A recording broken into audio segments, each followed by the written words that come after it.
Dan proses penamaan calon telah selesai. Kini perang kempen bermula menuju hari pengundian pada 29 November depan. Dan saya ingin membawakan satu lagi tumpuan kerusi di Sempunang khususnya di mana Presiden Parti Warisan iaitu Datuk Seri Muhammad Syafiq Apdal bakal bersaing dan juga berdepan dengan saingan sengit di kubu kuat beliau apabila beliau bertanding ada pertandingan 5 penjuru di kerusi Dewan Undangan Negeri Don Senalang di mana Syafiq bakal dicabar calon daripada Gabungan Rakyat Sabah gerakan iaitu Marunda KK Ampong, Muhammad Lipai Laya Samsu Sundalu daripada Parti Impian Sabah, bekas Menteri Belia dan Sukan Datuk Askalani Abdul Ibrahim yang bertanding sebagai calon bebas serta Abdul Majid Angkulan dari Parti Perpaduan Malaysia. Tapi untuk mendapatkan perincian lanjut, kita terus saja bersama dengan Wakil Astro Awani Sabah, Petrus Bernard. Petrus mungkin dapat memberikan gambaran terkini, kini berada di mana dan juga di Senalang dan juga pertandingan 5 penjuru itu kalau dapat Petrus memberikan gambaran terkini dari sana.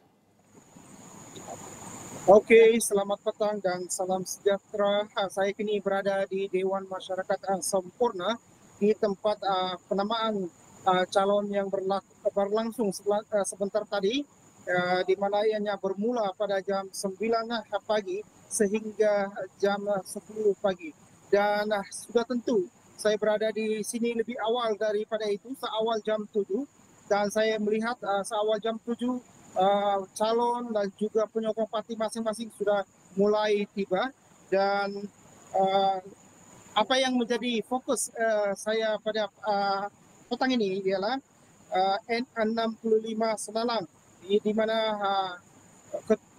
Presiden Parti Warisan iaitu Datuk Seri Muhammad Syafiq Apdal merupakan calon di sini yang ditentang oleh 3 calon lain, dan antara pencabarnya ialah bekas ahli atau ketua cawangan Parti Warisan itu sendiri iaitu Datuk Marunda Apong seperti yang dikatakan tadi.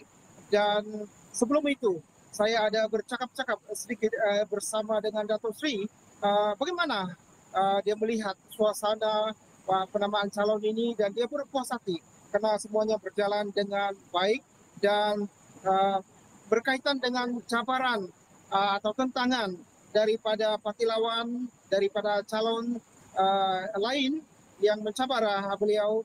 Beliau berkata itu adalah hak demokrasi dan ini merupakan pesta demokrasi untuk Sabah kali ini, dan beliau menghargai penglibatan mereka. Katanya kita bersama-sama untuk memajukan politik Sabah ini supaya menjadi lebih baik, dan semuanya itu perjuangan untuk rakyat. Dan saya kongsikan calon yang pertama ialah Muhammad Lipai Alaya Samsu Sundalu daripada Parti Impian Sabah, ya. Dan calon kedua Datuk Seri Muhammad Syafiq Apdal iaitu Presiden Parti Warisan, dan calon ketiga Datuk Marunda Ampong daripada Gabungan Rakyat Sabah, dan yang keempat Abdul Majid Angkulan iaitu daripada Parti Perpaduan. Jadi keempat-empat calon ini merupakan atau tiga calon yang pernah memerintah atau berada dalam kerajaan yang bolehlah dikatakan akan memberikan saingan hebat kepada Datuk Seri Muhammad Syafiq Apdal. Namun Datuk Seri tidak juga memandang ringan, memandang gampang keadaan ini. Beliau tetap berusaha untuk mempertahankan kerusi N65 Senalang, sebab katanya pilihan raya ini merupakan pilihan raya yang paling penting untuk Sabah demi untuk mempertahankan, berjuang untuk MA63. Petrus, mungkin dapat diberikan gambaran memandangkan Don Senalang adalah kubu kuat bagi Datuk Seri Syafiq Apdal, dan juga bagaimana kita nak melihat bahawa sudah pasti itu menjadi tumpuan kepada para penyokong. Bagaimana kemeriahan dan juga gelombang yang dibawakan oleh penyokong-penyokong parti khususnya di Don Senalang di sebelah pagi tadi. Bagaimana kemeriahan itu?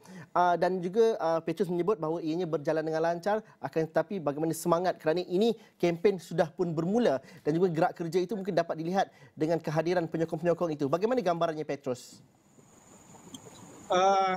Kehadiran penyokong yang ramai dengan sorakan untuk memberikan semangat kepada calon itu memperlihatkan suasana agak meriah, agak rancak sesuai dengan pesta demokrasi Sabah, dan mereka melakukan slogan-slogan yang akan memberikan semangat kepada calon. Namun semuanya berjalan dengan baik tanpa sebarang kekacauan dan uh, hal-hal yang kita tidak inginilah. Dan apa yang saya perhatikan semua dalam keadaan baik, mematuhi peraturan, tata tertibnya bagus. Itu yang saya dapat lihat pagi tadi. Mhm.